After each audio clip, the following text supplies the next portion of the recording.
Welcome to Spotlight. I'm Terry Harrington. We'll be speaking with Andrew Kercher. He's the Director of Community Engagement for Port Huron Museums. Today's show is sponsored by the St. Clair County Department of Veteran Affairs.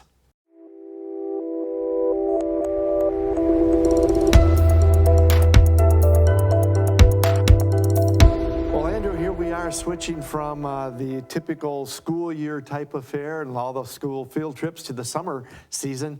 My guess is you're going to be pretty busy this summer, aren't you? Yes, this week was kind of the last gasp of the field trips. Now that school is out, it's all about families. It's all about families visiting on vacation, people coming to the area from out of town, and folks who just live here coming back to the sites, because all of our sites are now open again, 7 days a week, so pretty easy hours to remember. Do you get a lot of out-of-town visitors who just come, maybe they don't have family in Port Huron area, but they're just coming to visit the area? We do. We get literally tens of thousands of visitors every year, and a large majority of them are from actually outside of the area. It's it's kind of almost cliche to say, everybody kind of forgets about the stuff that's in their own backyard. So we get lots of people who are coming in from all over the world.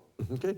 Now I know part of what you have to do at the museum is keep things fresh. Yes. New exhibits and different things. So what's new for the summer? Yeah, so we're really excited this summer. At the Carnegie, we have actually kind of a trio of brand new exhibits that we're really excited about. With Portraits of Port Huron, which is in our main galleries, and that's an art exhibit and also kind of a history exhibit, because we drew about half of the portraits from our own collection, things that have been in the Port Huron Museum, which is kind of fun. And then the other half were actually from within the community. We found those community art showcases have been very, very popular. Up on our mezzanine, we actually, kind of keeping with the art theme, but in a completely different way, we actually have an exhibit called Take Care with Peanuts. I always tell people we have a Peanuts exhibit, and people, sometimes their first thought is like Jimmy Carter, no, not that kind of Peanuts. It's Charlie Brown and Snoopy and Woodstock. Okay, good. So it's a really fun exhibit about Charles Schulz, the creator of Snoopy and the whole Peanuts gang, and a little bit about some history there. So that's kind of fun. Everybody loves comics. And then the one we're really excited about, we're debuting this Friday, June 16th, is opening our Sailing the Blue exhibit. A lot of people noticed that the Port Huron Yacht Club is 100 years old this year. So we actually have been working in conjunction with many of their members to create a little exhibit talking about, a century of sailing in the Blue Water area. So that'll be really fun. It's gonna be a really fun opening gala. They're having a really fun party. I think they had a really formal gala at the Yacht Club. Ours is a little more casual, laid back. But all three of those exhibits are gonna be up at the Carnegie all summer long. Well, and go along with the Yacht Club too, we got the 100th Mackinac coming up next year. So I imagine you're planning some things for that too, right? We are. For sure. Okay.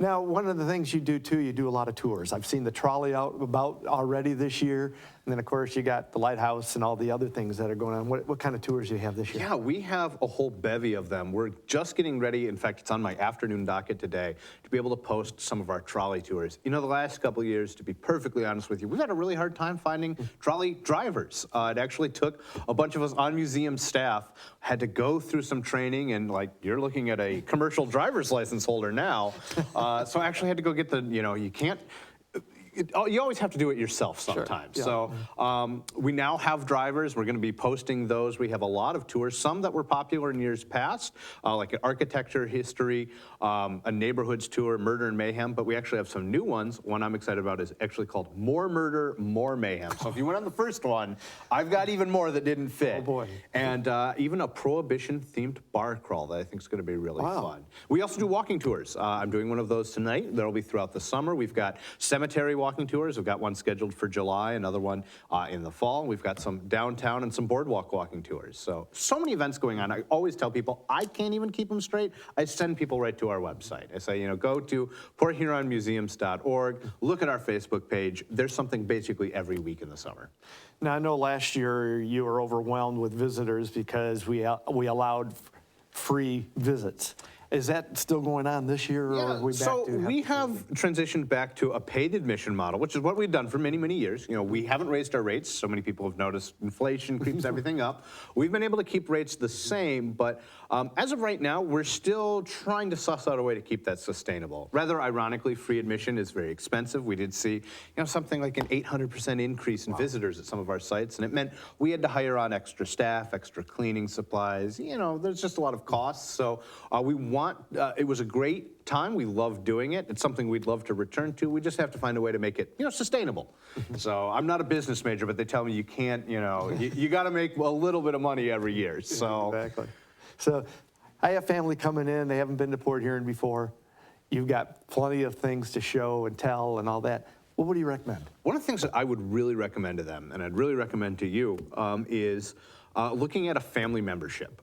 So that is a family membership at the museums. This is another thing that we actually didn't raise rates on. We cut them. When we had free admission, we didn't sell as many memberships because one of the biggest perks is you get in free to all of our sites. And it was one of those cases of, why buy the cow when you get the milk for free? Right. But this was a case where we didn't raise the prices. We cut them, so it's cheaper than ever. You can get a family membership. You can get individual memberships. Visit any of our sites as many times as you want. You get discounts in the store. You get special members-only events that we do in the summer. One I know that was super popular last year that I think will be popular again is like, it's called sea shanties on the ship. There's rum tasting and sea shanties on the Huron. You can't beat that, right? But that allows you to go to any of our sites anytime you want. Like I said, they're all now open 7 days a week until a couple of weeks after Labor Day. So all summer long, 10 to 5, you got 4 amazing museum sites to choose from, and all of the special events we do. Like I said, there's something just about every week. And I know you've got a great website. You can find all the information that we've talked about. What's the website again? PortHuronMuseums.org. You can find us on Facebook. We're on TikTok. We're on Instagram. You just give a little Google search for Port Huron Museums, and we'll pop right up. Great. Well, I hope you have a great summer. Sounds like it's going to be a lot of fun. I'm really excited for it. And we want to thank you for joining us on Spotlight.